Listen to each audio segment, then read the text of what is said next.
Salam alaikum, Azul Filaoun, bonsoir.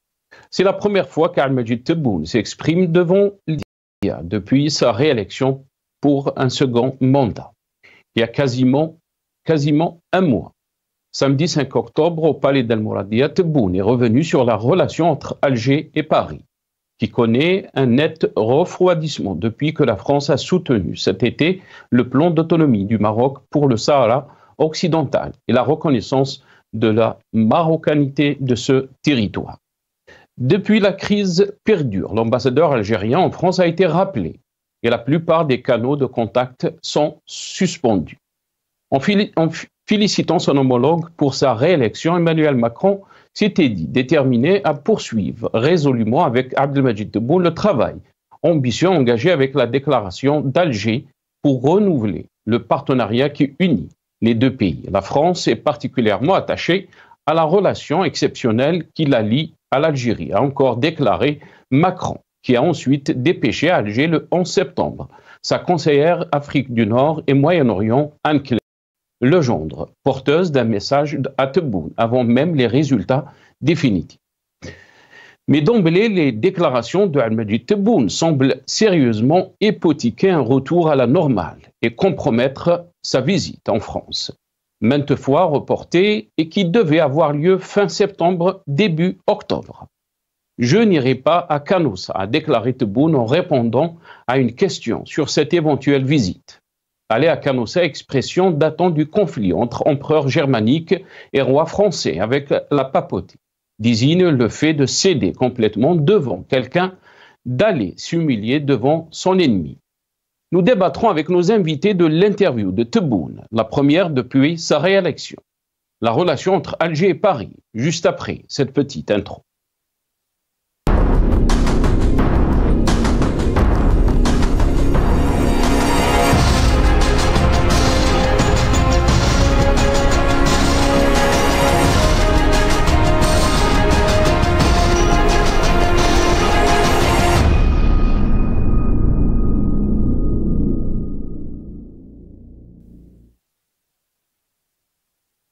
Je n'irai pas à Canossa. Tebboune annule sa visite en France. C'est le titre de notre émission pour ce soir. Et pour en parler, j'ai le plaisir d'accueillir dans cette émission Dr Hassan Hirish, docteur en sciences économiques et analyste politique. Il est avec nous depuis Paris via Skype. Dr Hassan Hirish, bonsoir. Merci beaucoup d'avoir accepté l'invitation. Bonsoir Sinassar, merci pour cette invitation qui me permet d'exprimer mes opinions librement. Et merci à tous les téléspectateurs qui nous suivent et à votre équipe. Et je salue d'avance vos invités que je vais découvrir. Je ne sais pas encore qui vous avez invité d'autres. Je les salue néanmoins chaleureusement. Merci beaucoup, Dr Hassan Hirish. On va les découvrir aussi. J'ai le plaisir aussi d'accueillir depuis Alger, ou plutôt précisément depuis Chorfa, donc dans la région de l'Bouira, Dr Mohamed Lamine Chibane, qui est médecin militant politique. Il est avec nous par téléphone. Dr Mohamed Lamine Chibane, bonsoir. Merci beaucoup d'avoir accepté l'invitation. Marhaba bik. Ahlan bik, mes salutations à Si Hassan Hirish et à toute l'équipe de Magharibiya. Et à tout à l'heure, voilà. Inch'Allah, marhaba bik, docteur. J'ai le plaisir aussi d'accueillir Djamel Ghessoum. Djamel Ghessoum est ex-candidat à l'élection législative algérienne 2017-2021 et chercheur en sciences sociales, Institut national de formation et de médiation. Il est avec nous via Skype depuis Paris. Djamel Ghessoum, bonsoir, marhaba bik. Bonsoir Sénat, merci pour l'invitation, merci pour l'excellente présentation. Le bonjour à tout le monde. Merci beaucoup Djamel Ghessoum, merci. Bien sûr, on va rentrer dans le vif du sujet, cette interview d'Al-Majid Tebboune. Donc cette déclaration qui a laissé beaucoup d'observateurs perplexes. Je n'irai pas à Canossa. Qu'est-ce que cela veut dire? Les Algériens se sont mis donc sur Google, pour essayer de comprendre qu'est-ce que cette expression veut dire. On va essayer donc de vous faire montrer cette petite vidéo pour essayer de comprendre qu'est-ce que Al-Majid Tebboune voulait dire. On regarde. حول الزيارة، هل الزيارة لازالت قائمة أم أنها ألغيت لفرنسا؟ Je n'irai pas à ça. Je n'irai pas à Canossa. L'histoire derrière les mots de Tebboune. Pour comprendre l'origine et la signification de la mystérieuse expression « Je n'irai pas à Canossa », il faut remonter à l'an 1077 et plonger dans la période médiévale où l'un des plus gros conflits de pouvoir a eu lieu entre l'Église et l'Empire. À l'époque, le pape Grégoire VII et l'empereur du Saint-Empire romain germanique Henri IV se disputaient pour s'emparer des rênes du pouvoir en Europe. Le pape d'un côté voulant inclure les évêques dans la querelle des investitures pour renforcer le pouvoir spirituel de l'Église, et Henri IV de l'autre visant à renforcer le pouvoir impérial et étendre son influence dans toute l'Europe. Le conflit atteint son paroxysme lorsque le pape Grégoire VII excommunie l'empereur Henri IV. Henri IV sent alors son règne vaciller. Il ne trouve autre solution que de s'excuser auprès du pape. Vêtus d'habits de pénitents, pieds nus, ils se rend à Canossa, une petite forteresse en Italie où se trouvait le pape. L'hiver était rude, la neige tombait. Henri IV a attendu 3 jours devant l'église, implorant la levée de son excommunication. Grégoire VII finit par lui accorder son pardon. Mais la scène de l'empereur agenouillé devant le pape a marqué les esprits, symbolisant la soumission et l'humiliation. Aller à Canossa est depuis lors devenu un aveu de faiblesse.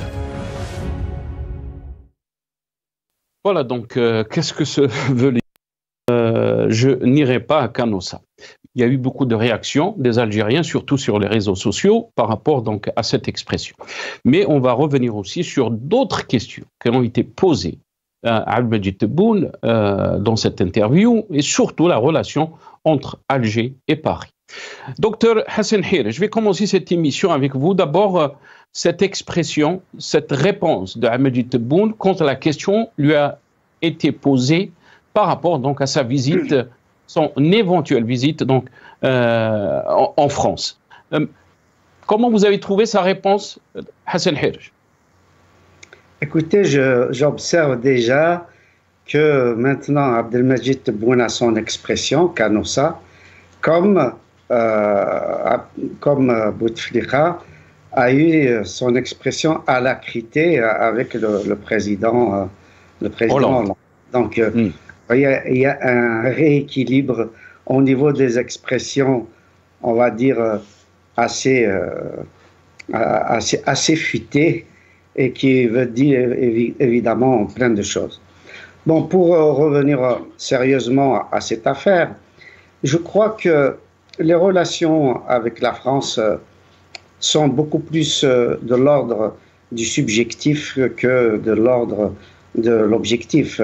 Malheureusement, c'est en dents de scie que nous avons vécu les relations avec l'ancienne puissance coloniale. Et malheureusement, nous confondons tout. C'est-à-dire la France est vue comme si elle était une seule, comme un monobloc. Or, la France, comme l'Algérie du reste, comme tous les pays, mais particulièrement la France, et surtout dans sa relation avec l'Algérie, a son recto et son verso.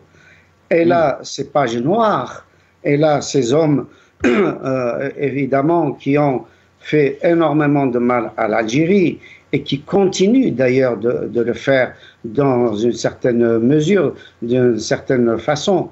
Mais on ne peut pas confondre Audin avec Le Pen, on ne peut pas confondre Henri Alleg, auteur de la question, avec Ossares. On ne peut pas confondre le réseau Johnson avec l'OAS. Donc on ne peut pas voir la France uniquement comme un bloc monolithique, comme étant d'une seule image. Il y a dans la France effectivement des courants, y compris jusqu'à maintenant, qui ne veulent pas de l'Algérie, qui essayent de faire du mal à l'Algérie, qui essayent surtout d'éloigner l'Algérie de la France.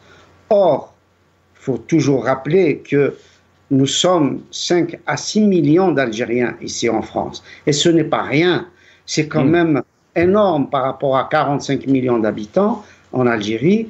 C'est une population ici travailleuse, qui s'instruit, qui participe au développement de la France et qui peut apporter énormément à l'Algérie, pas seulement l'envoi des mandats, pas seulement l'exportation de produits industriels ou autres, mais elle peut apporter énormément, cette immigration à l'Algérie, pour peu que notre pays prenne en compte évidemment ce facteur extrêmement important. Donc, d'une ou deux phrases, Sinassar, aller à Canossa, c'est aussi la décision qu'Abdelmajid Tebboune a prise en disant que nous ne voulons plus des BRICS, que nous ne sommes plus demandeurs. Donc là, il faut se poser des questions. Quelle est la vision que nous avons au niveau des relations avec le reste du monde?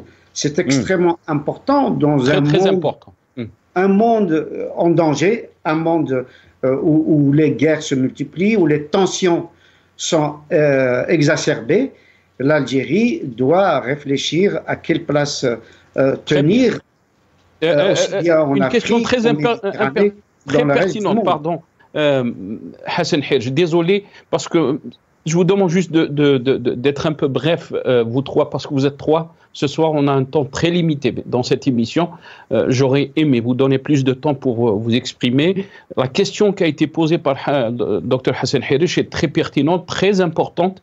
La position de l'Algérie vis-à-vis donc de ce monde extérieur, dans un climat qui est très difficile, une situation géopolitique qui est inédite, si on peut dire, en termes de défis.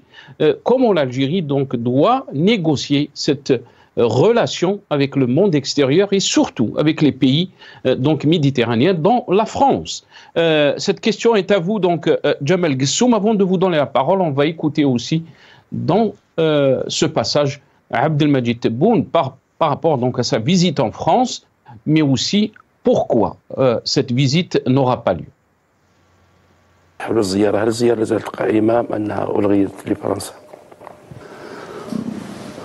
Je n'irai pas à Canossa.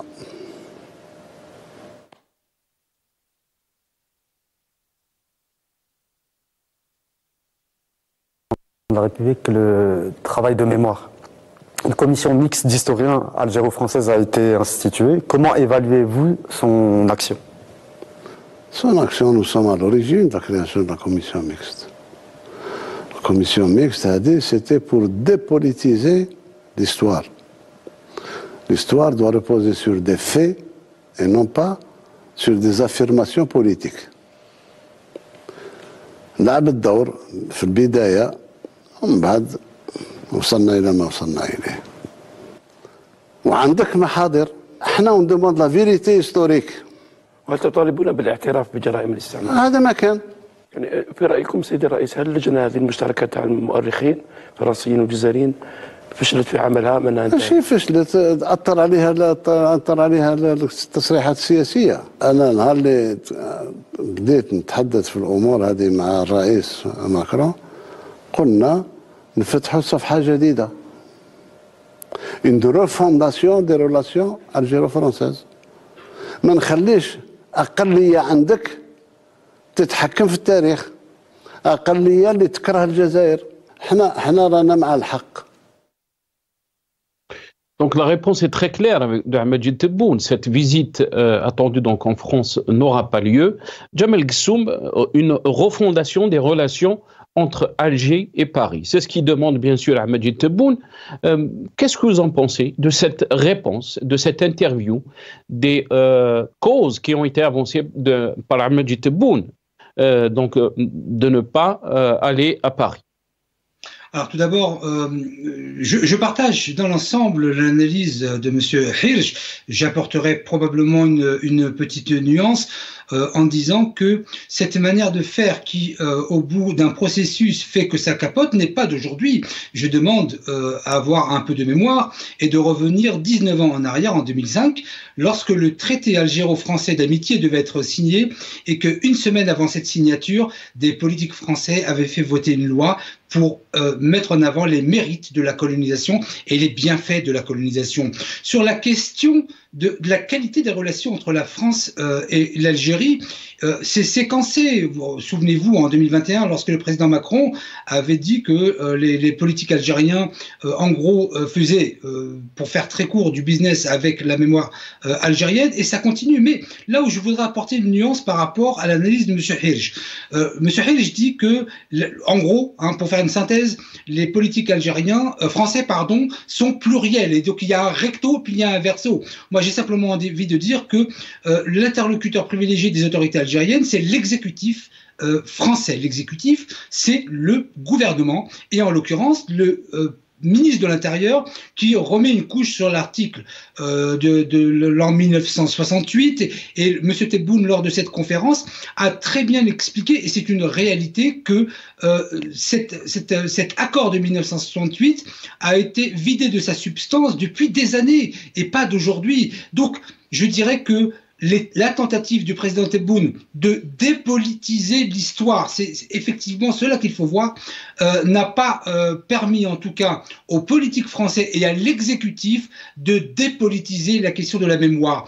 Ensuite, lorsque la France rend un certain nombre de crânes de nos anciens combattants et qu'il en conserve certains, j'ai envie de dire que c'est assez pervers quand même que de garder des crânes d'anciens combattants, d'en rendre quelques-uns, d'en garder quelques-uns et d'être toujours dans cette posture où la France maintiendrait une sorte de pression sur l'histoire et la mémoire. L'ensemble de la conférence, en tout cas de la rencontre du président Tebboune avec les deux journalistes, m'ont semblé à tout point de vue et sur l'ensemble des sujets, me semble en tout cas correspondre, là pour le coup, à une réalité politique et à une réalité historique. À chaque fois qu'un rapprochement est fait entre les deux exécutifs, des politiques français mettent le feu, et pas n'importe qui, l'exécutif. Et donc, par contre, comme le ministre de l'Intérieur, qui a été rappelé à l'ordre par Macron, mais ça n'empêche pas qu'à chaque fois, c'est la même histoire. C'était en 2005, de la même manière, une semaine avant la signature du traité entre la France et l'Algérie, des politiques français qui votent une loi pour mettre en avant les bienfaits de la colonisation. Et c'est à chaque fois pareil. Donc, il y a aussi probablement des torts des deux côtés, mais objectivement, c'est à chaque fois du côté de la France que revient cette question mémorielle politisée sur des thèmes qui n'ont... Mais aussi du côté algérien, Djemal Ghessoum. Je vais donner peut-être la parole aussi à notre ami Dr Mohamed Lamine Chibane. Du côté algérien aussi, beaucoup d'observateurs pensent que cette question mémorielle est utilisée comme un levier contre la France, si on peut dire. Parce que, revenons des messages qui ont été envoyés même par le président Emmanuel Macron, qui a envoyé sa conseillère Afrique du Nord et Moyen-Orient, Anne-Claire Legendre, porteuse d'un message de félicitations à Majid Tebboune, avant même que les résultats définitifs n'étaient donc n'était pas clair pour l'instant, on n'était pas encore déclaré. Docteur Mohamed Lamine Chibane, cette question donc de relation entre Alger et Paris, cette interview de Majid Tebboune, comment vous avez trouvé donc les raisons qui ont été avancées par Majid Tebboune, la question mémorielle, la question aussi des accords de 68, la France et le Sahara occidental, donc la France qui a changé donc sa position par rapport à la question du Sahara occidental. Votre réaction, Docteur Mohamed Lamine Chibane?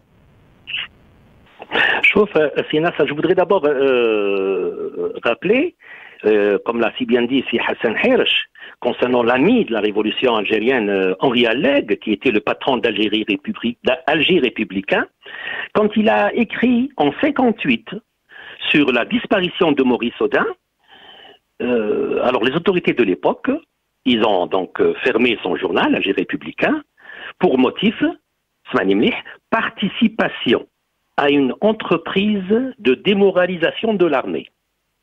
Subhanallah, comme ça se répète, à vous de comprendre.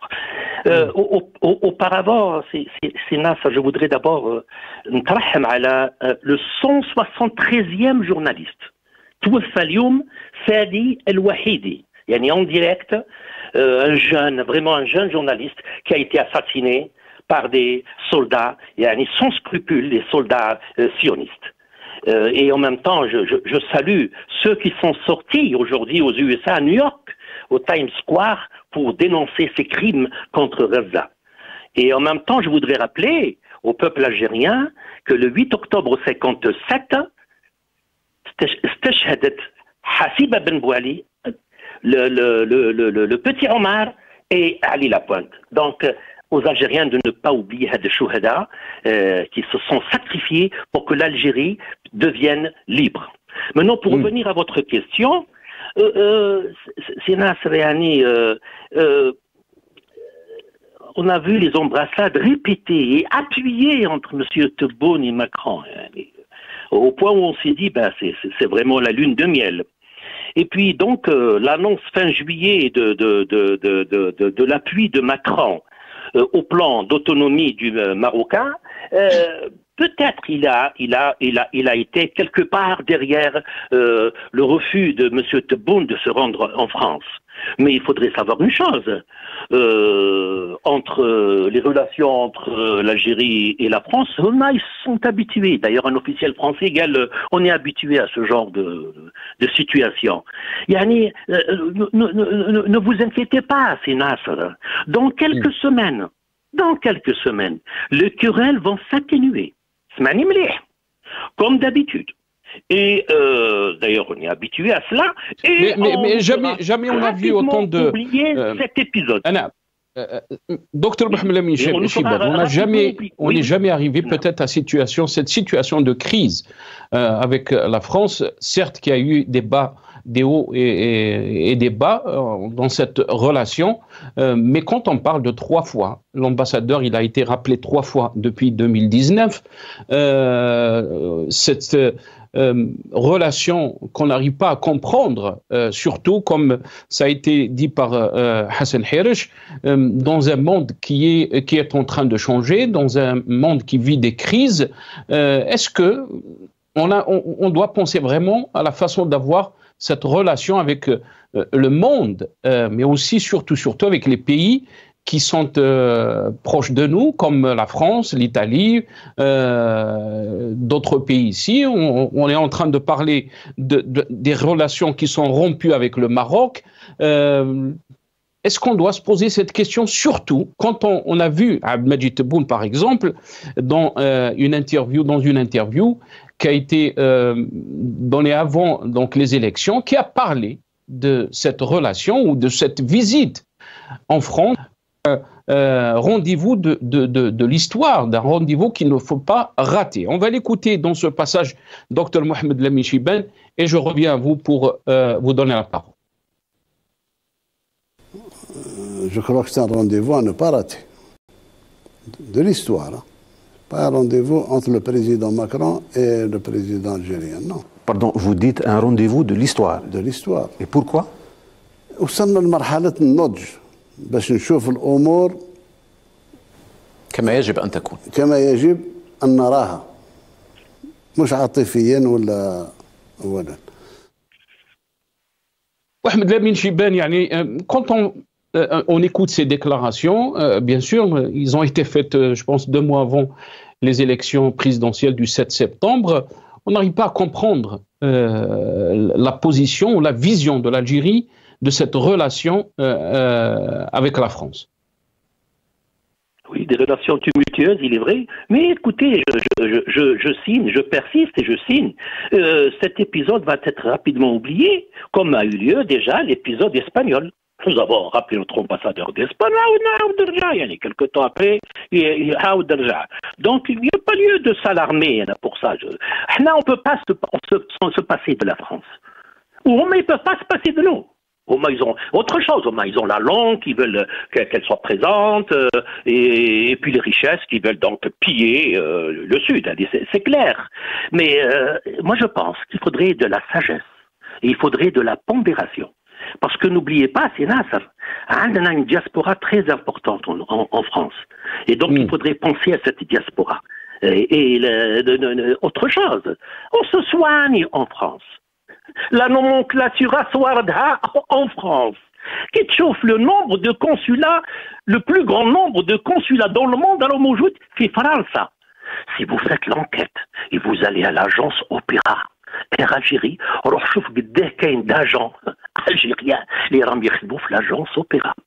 دونك يعني لا فرونس ما نقدروش نستغناو عليها هذه يكون على يقين يعني ça c'est donc c'est normal il y a des relations sont glaciales il soutient le Maroc bon mais moi je pense que rapidement ça va se dissiper le différend rapidement soyez certains bien que M. Tebboune il a tout fait pour partir en France en tant que président et non pas en tant que président sortant. Habirouch, en tant que président, il a tout fait. D'ailleurs, la preuve, vous avez ramené l'interview qui parle, c'est le rendez-vous de l'histoire. Mais on a été déjà insulté par Macron. Yani. Rappelez-vous les déclarations de Macron concernant l'Algérie. Il a même, ce qu'il y a eu entre Houma et l'Algérie, il y a de quoi se révolter. Quand on voit avec le candidat Zemmour qui reprenez vos clandestins, reprenez vos voyous, qui chauffe qui coule, je bloque les comptes bancaires de la nomenclature. كان يهضروا علينا على بالهم منين يحكمونا فماش يحكموا الشعب يحكموا bien sûr la nomenclature على بالهم ils savent très bien que ندوروا نرجعوا لهم parce que nos intérêts pas les intérêts du pays les intérêts de certains dirigeants du pays. Là, ils vont tout faire pour que les relations vont rapidement se rétablir. Voilà ce que je peux vous dire. Dr Mohamed Lamine Chibane. Bien sûr, on va revenir sur les déclarations par rapport donc, aux accords de 68, cet accord donc, entre l'Algérie et la France. On va écouter Ahmed Tebboune dans ce passage. اتفاق 1968 فزاعة يخوفونا به اتفاق جاء لتقليص من صلاحيات اتفاقيات إيفيان يعني c'est un slogan politique qui est fait pour réunir les extrêmes c'est l'étendard derrière lequel marche l'armée des extrémistes. C'est complètement faux, ils sont en train de raconter des histoires au peuple français. Les accords de 68 n'influent en rien ni sur la qualité de l'immigration, ni la sécurité de la France. L'accord de 1968 entre l'Algérie et la France. Dr Hassan Hairiche, la question est à vous, bien sûr. Il l'a qualifié de l'étendard à Ahmed Tebboune. Donc, ceux qui parlent de réviser l'accord de 68, c'est une coquille vide, d'après donc ses paroles. Ils essayent de nous intimider. Votre réaction par rapport à cette question, Hassan Hairiche, et surtout, vous avez parlé donc de la présence de la communauté algérienne. Beaucoup d'observateurs avancent le chiffre de 10% de la population française, donc ce qui représente un chiffre extraordinaire dans la société française dans tant de communautés algériennes, ceux qui ont la double nationalité ou pas, les résidents aussi. Votre réaction par rapport à cette question, Hassan Hairiche? Vous savez, ça s'inscrit dans un ensemble global. Il est vrai que depuis la sortie vraiment malheureuse de Xavier Drioncourt, ancien ambassadeur de France à Alger, depuis qu'il s'est attaqué effectivement à ces accords de 1968, toute la classe politique d'extrême droite et de droite extrême ont repris, pour reprendre l'expression d'Abdelmajid Tebboune, cet étendard pour s'attaquer aux Algériens. aux Algériens d'ici et à l'Algérie. Donc ça me semble une évidence qu'on ne peut pas nier. Cela dit, malheureusement, dans les réactions des Algériens, évidemment je parle des officiels, on réagit très souvent comme si justement cette frange qui s'attaque de façon récurrente à l'Algérie, comme si c'était elle justement qui avait le destin en main des accords algéro-français. Il est vrai d'ailleurs que ces accords ne sont pas, on va dire, particulièrement importants, qui nous différencieraient vraiment de façon décisive avec les autres ressortissants étrangers résidant en France. Mais il y a quelques avantages qui étaient liés aux besoins de la France de l'immigration à l'époque, en 1968. Il faut se rappeler que la France a fait appel à l'Algérie donc pour avoir de la main-d'œuvre et particulièrement de la main-d'œuvre francophone. C'est la raison pour laquelle, enfin, une des raisons pour laquelle elle ne s'est pas adressée ni à la Turquie, ni aux pays de l'Est, mais a préféré ses anciennes colonies. Mais, à vrai dire, aujourd'hui, les accords ont été d'abord à plusieurs reprises remodelés avec l'accord des deux pays, et ont été plus ou moins vidés de leur substance. Il reste encore une fois quelques avantages des Algériens pour s'installer ici en France, mais ça reste vraiment marginal. Cela dit, encore une fois, Sinassar, tout cela s'est inscrit dans une espèce de piège. Et ce piège, c'est le piège mémoriel.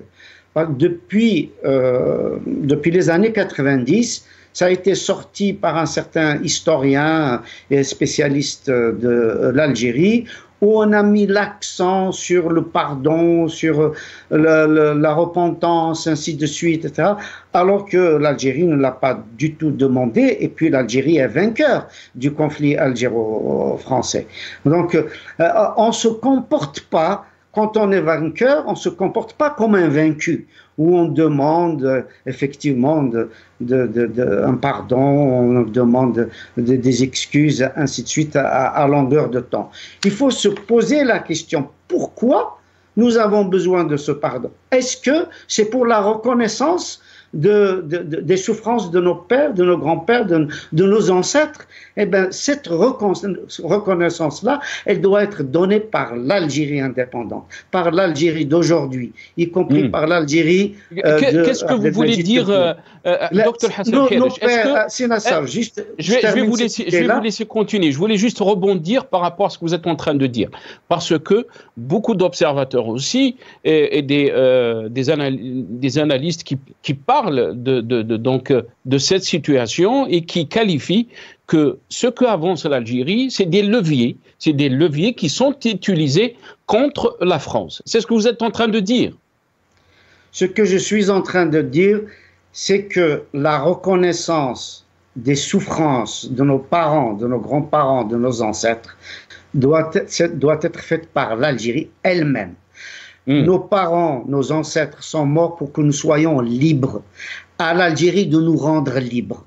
À l'Algérie de faire des citoyens algériens des citoyens libres, des citoyens indépendants, des citoyens dont la liberté d'expression sera garantie, dont les droits de l'homme seront garantis, dont le droit au travail sera garanti, dont le droit à l'éducation, à la santé, à l'épanouissement seront garantis. C'est à l'Algérie de le faire. Et c'est de cette façon que nous reconnaîtrons la souffrance de nos parents, de nos ancêtres.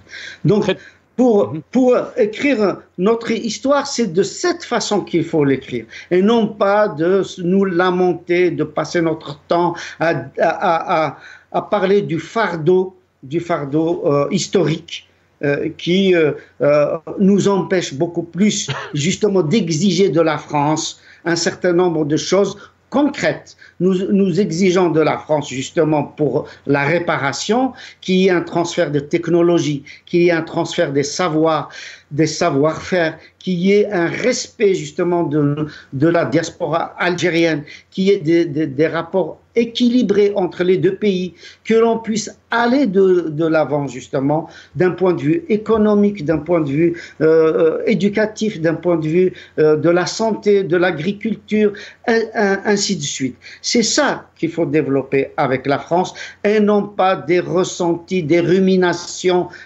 etc. Alors, pour juste un dernier mot, Nassar, très rapidement, ce n'est pas seulement une partie de l'exécutif en France, enfin une partie minime de l'exécutif en France qui justement essaye de troubler les rapports algéro-français, mais aussi dans l'exécutif algérien, des ministres ont déclaré que la France était notre ennemi éternel. Et ça, on ne peut pas l'oublier. Et au moment où Salah Goujil devait venir en France, il est parti à Moscou. Au moment où, à Moscou, justement, où il s'est mis carrément à genoux devant Poutine. Au moment où Abdelmajid Tebboune devait venir en France, il a été en voyage officiel à Moscou et en Chine.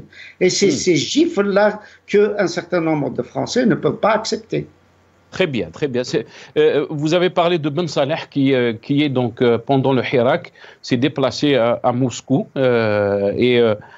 donc on se rappelle de ces images. Il a dit même à Poutine que la situation est sous contrôle. Comment il a donc qualifié la situation. Djemal Guessou, l'analyse de Hassan Hairiche, elle est très pertinente par rapport à la situation que vit notre pays aussi à l'échelle intérieure. Si on cherche donc pourquoi utiliser tout le temps cette question de l'histoire, certes elle est importante, mais pourquoi l'utiliser tout le temps comme un levier contre la France alors qu'on doit parler de la liberté, de l'indépendance de notre pays, de ce qu'on a fait de notre pays. On va voir quelques réactions sur les réseaux sociaux, beaucoup de réactions par rapport à cette interview d'Abdelmajid Tebboune, mais on va juste vous montrer ces deux images. Salah Debboune, qui est avocat connu algérien, ce n'est pas à Canossa qu'on te demande d'aller, monsieur Tebboune, mais à Timiaouine. Timiaouine, donc c'est dans le sud algérien où il y avait donc des problèmes de malaria aussi, mais aussi des problèmes par rapport à la vie sociale, la vie économique, le développement, toutes ces questions. Donc voilà le poste de Salah Debboune. On va regarder à notre poste de Adel, c'est possible, Abdeladel, contre le pays, un pays dont la tombe et l'autre sur une peau de banane, Canossa devient une destination de luxe pour un moins que rien qui incarne l'humiliation et le déshonneur. On va aussi regarder cette vidéo parce qu'il y a eu aussi beaucoup de réactions dans les médias français par rapport à l'interview d'Abdelmajid Tebboune et cette expression « je n'irai pas à Canossa ». On regarde cette vidéo et je reviens à mes invités juste après. Et la France, mais également entre la France et l'Algérie. Le président Tebboune a accusé la France d'avoir commis un génocide lors de la colonisation. Je vous laisse écouter. Quand les Français sont arrivés, nous étions environ 40 millions. Après près d'un siècle et demi, 132 ans, quand ils sont partis, nous étions à peine 9 millions. Il y a eu un génocide. Il y a des procès-verbaux. Nous demandons la vérité historique. La vérité historique. Général de Bavinkov, qu'est-ce que vous répondez à ces propos du président Tebboune? C'est consternant. C'est consternant. C'est consternant et à vrai dire, il n'y a pas grand-chose à répondre. Si nous commençons à opposer l'histoire les uns aux autres, on va pouvoir se raconter des choses extraordinairement intéressantes sur la réalité de ce qu'était l'Algérie, de ce que nous appelons aujourd'hui l'Algérie en 1830, en 1840, en 1850. On va pouvoir se raconter énormément de choses sur les efforts qui ont été faits par notre pays. On va pouvoir se raconter énormément de choses sur cette guerre d'indépendance et sur les suites de cette guerre. On va pouvoir se raconter énormément de choses sur ce qui s'est passé en Algérie depuis plus de 60 ans. Parce qu'au fond, ce pays est un pays indépendant. C'est un grand pays qui dispose de ressources naturelles considérables. Ce pays devrait être un pays extraordinairement développé. C'est un pays qui est très riche, qui est naturellement très riche. Il y a tout pour réussir. Si nos colons français qui étaient en Algérie ont eu tant de tristesse à quitter l'Algérie, ce n'est pas du tout parce que ce pays était un pays pauvre. C'était un pays qu'ils avaient enrichi, qu'ils avaient ensemencé, dans lequel les productions agricoles, les productions industrielles étaient réelles. Qu'ont-ils fait en 60 ans ? Qu'ont-ils fait qui ne donne pas de résultats au bout de 60 ans ? Nous sommes partis à 60 ans. C'est beaucoup 60 ans, c'est pas 6 ans. C'est 60 ans. Et on retourne dans une histoire qui est beaucoup plus ancienne. Donc, si vous voulez, le président algérien s'exprime comme il l'entend. Mais j'imagine que les experts les experts historiques auront beaucoup d'éléments à... Djamel Ghassoum, il y a eu des réactions, bien sûr. Vous êtes, je rappelle, vous avez la double nationalité, donc vous êtes né en France, mais aussi algérien.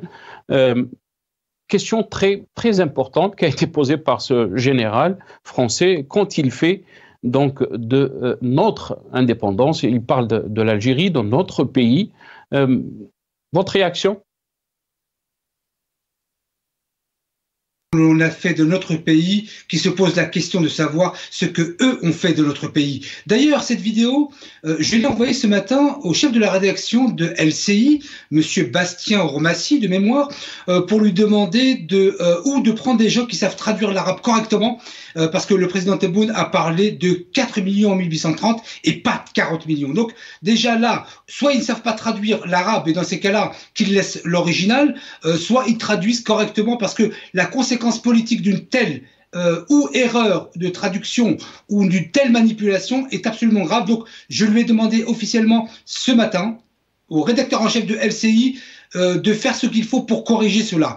Donc pour en revenir sur ce chef d'état-major, bon voilà, qui ne nous pose pas la question à nous, nous sommes libres de ce que nous voulons de notre pays en 60 ans, qui se pose la question de savoir ce que eux ont fait de notre pays du 1830 à 1962. Là, c'est un peu plus difficile de répondre, donc il faudrait pas inverser les choses. Ensuite, je reviens sur votre question, sur la pertinence, c'est le mot que vous avez utilisé, de l'analyse de Monsieur Hirsch. J'ai envie de dire là aussi qu'il y a une certaine pertinence dans certains propos qui ont été tenus, mais il ne faudrait pas confondre cause et conséquence.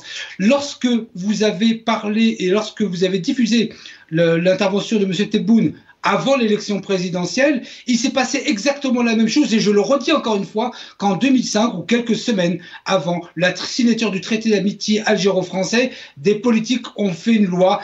Nous avons bien fait lors de la colonisation française. Il s'est passé exactement la même chose. Vous avez un problème de timing, c'est qu'avant l'élection présidentielle algérienne, le président Tebboune disait effectivement, nous avons avec l'histoire et non pas avec deux présidents. Mais qu'est-ce qui s'est passé entre ce moment et aujourd'hui? Il s'est passé que la question de la reconnaissance de la marocanité du Sahara occidental nous importe en premier lieu, puisque c'est nous qui sommes aux frontières. Donc, quand le président Macron le fait, il sait pertinemment qu'il y aura des retombées. Donc, il savait très bien que le président algérien ne viendrait pas en France. Donc, il faut arrêter, il faut être sérieux avec cette question. Et mais aussi, est-ce que, Djamel Ghassoum, est-ce que cette question aussi qu'avons-nous fait de notre indépendance est légitime? Les Algériens la posent aussi. Quand vous avez des milliers d'Algériens qui veulent, 62 ans après, qui veulent partir de leur pays, faire le bonheur de la France, on parle de médecins, presque 20 000 médecins qui font le bonheur des hôpitaux français. Là, on se demande comment notre pays est géré. On a beau à s'attaquer à la France. Tous les Algériens. Qu'un Algérien le dise, il n'y a aucun problème. Il a le droit de parler de son pays comme il le veut. Mais qu'un chef d'état-major français, en l'occurrence, vienne nous donner des leçons sur ce que nous n'avons pas fait en 60 ans, en omettant de dire, parce qu'il faut être équilibré, qu'il dise lui-même ce qu'il a fait de l'Algérie pendant 132 ans, plutôt que nous donner des leçons à nous Algériens. Nous sommes en droit de critiquer l'Algérie, et je le fais moi-même. D'ailleurs, je dis directement au président de la République, ne vous préoccupez pas de l'accord de 1968, occupez-vous plutôt de faire abroger des lois fascistes que vous avez vous-même promulguées. Donc de ce point de vue, j'ai le droit en tant qu'Algérien de parler de l'Algérie. Tout Algérien a le droit de le faire. Mais recevoir... Mais Djamel Ghassoum, il y a des Algériens aussi en France qui critiquent la politique de la France, qui critiquent Macron, qui critiquent le gouvernement. Est-ce que ça veut dire qu'il n'y a que les Français qui vont critiquer Macron et sa politique? Qui critique? Mais c'est ce que vous êtes en train de dire. Ces Français, les étrangers qui parlent qui critiquent la politique de l'Algérie, ils ont le droit de critiquer parce que c'est des observateurs, parce qu'ils voient que... Aucun politique algérien, aussi tordu soit-il, n'a critiqué la France pour savoir ce que faisait le gouvernement français en matière de politique intérieure française. Aucun ne l'a fait. Maintenant, il y en a qui utilisent l'histoire, ça c'est vrai. On ne va pas le dire le contraire. Par contre, des politiques algériens qui critiquent la France sur ce qu'elle fait en matière de politique intérieure française, personne ne l'a fait. Par contre, vous avez des Français et ce chef d'état-major qui vient nous donner des leçons de morale. Non, ça, il n'en est pas question. El Jazair Hurra, on fera ce que nous voudrons, nous, de l'Algérie, mais que la France, qui a fait un véritable génocide en Algérie, ne vienne pas nous donner de leçons, qu'elle s'occupe d'elle-même. Et puis, c'est vrai que... Très bien. Docteur Mohamed Lamine Chibane, désolé parce qu'on est pressé par le temps. Docteur Mohamed Lamine Chibane, vous avez entendu donc cette question qui a été posée par ce général. Qu'a-t-on fait donc de notre pays 62 ans après l'indépendance? Votre réaction, mais aussi ce qu'a dit Djemal Guissou. Le colonel Maïga, qui était le représentant du Mali à la dernière session de aux Nations Unies, absolument. Il a osé dire que, en parlant du ministre des Affaires étrangères et de notre représentant, il y a deux énergumènes diplomatiques qui avancent en reculant à peu près. Donc, qu'attendez-vous pour aller parler de la France? Qui m'a قال سي حسن حيرش افرض روحك فهمتني نهار يحسوك بلي تفرض روحك وما تحطش صوارك عندهم في البنك وما تروحش تداوي عندهم مولا هذاك النهار يدير حسابه ماكرون مي بور مومون على بالو il a besoin il sait que nous on a besoin de la France. Docteur Nasser Djebi, qui est un grand sociologue politique, il avait dit une fois: quand de hauts responsables vont en France, ils ne voyagent pas, ils rentrent chez eux. Donc, Macron, quand il parle, il dit un pouvoir militaire affaibli par le Hirak. C'est pas récent, hein, déjà. Quand il dit, en parlant du système de Bouteflika, parle de régime corrompu, alors que Hollande disait d'une alacrité, parce que d'un soir, quelque chose, le bled. Quand Macron lui-même, il parle, il dit, de nos dirigeants, il coule obsédé par les privilèges, il coule indifférent aux difficultés du peuple algérien. Plus que ça, on coule l'indice démocratique, hein, il fait une étude chaque année, l'échelle mondiale, une étude sur 165 pays. Sur 165 pays. C'est une étude récente. Le premier, c'est Norvège, parce que c'est avec cotation, ils sont à 9 et quelques. On est classé 160, on est classé plutôt, on a eu la note 366, et on est classé 110e. Classé 110e, t'as vu, la Mauritanie, classé, l'Angola, classé au Nigeria, au Maroc, derrière la Tunisie. Ils ont une note meilleure que nous. Et le premier pays africain, c'était les îles du Cap-Vert et le Ghana. Donc, cette France colonialiste, effectivement, c'est clair. Heureux les martyrs qui n'ont rien vu. Je viens de vous citer Ali Lapointe, pour la liberté du pays. Mais nous les Algériens, reprenez vos voyous. C'est humiliant pour notre pays. Donc, à nous, qui m'a dit Hassan, je le soutiens, à nous de se montrer à cet Occident que en libérant le peuple algérien, en l'autorisant à manifester, en faisant des élections libres et honnêtes, en laissant les médias libres et crédibles, à ce moment-là, ils diront tant que Rana, on enferme notre peuple, ils font de nous ce qu'ils veulent. Voilà ce que je peux vous dire. Merci beaucoup, Dr Mohamed Lamine Chibane. Dr Hassan Hirish, 10 secondes, s'il vous plaît. Vous avez entendu donc ces déclarations de cette question qui a été posée par ce général français. Qu'avons-nous fait de notre indépendance? Beaucoup d'Algériens se posent cette question aussi. Très rapidement, Dr Hassan Hirish. Eh bien, si on avait la possibilité de parler dans les télévisions algériennes, on aurait dit à ce général et à d'autres comme lui, qu'est-ce qu'ils ont fait de la France depuis 60 ans? C'était la 3e puissance mondiale, aujourd'hui elle est à la traîne. C'était un empire qui avait de l'influence en Asie, en Afrique, en Australie, un peu partout. Aujourd'hui, c'est devenu une petite France, c'est devenu une puissance moyenne. On peut tout à fait lui renvoyer ce qu'il dit par l'intermédiaire d'un petit miroir qui aurait été une télévision française, algérienne, où nous aurions eu la possibilité de parler librement comme nous le faisons sur Al-Maghribiya. Donc, nous savons que la France coloniale a été effectivement a commis des génocides. Ça, c'est évident. Mais nous l'avons dit, redit, on ne va pas ressasser ça, on ne va pas ruminer. Passons à autre chose. En quoi la France peut être utile à l'Algérie? Elle peut être utile pour la diaspora, elle peut être utile pour l'éducation, elle peut être utile pour l'industrie, pour l'agriculture et pour beaucoup d'autres secteurs. Et nous devons exiger justement ces transferts-là, comme d'ailleurs la Chine l'a exigé. Aujourd'hui, le TGV chinois, c'est le TGV français. Et elle arrive justement à le fabriquer toute seule aujourd'hui parce qu'elle a exigé des transferts de technologie. Nous devons faire la même chose et sortir justement des ressentis. Merci beaucoup, Dr Hassan Hirish, docteur en sciences économiques et analyste politique. Vous étiez avec nous depuis Paris. Merci à Jamal Gessoum, ex-candidat à l'élection législative algérienne 2017-2021, je le précise, et chercheur en sciences sociales, Institut national de formation et de médiation. Merci aussi à Dr Mohamed Lamine Chibane, médecin et militant politique. Il était avec nous depuis Chorf al-Bouira. Merci à vous, chers téléspectateurs, d'avoir suivi cette émission. Takoum Saha.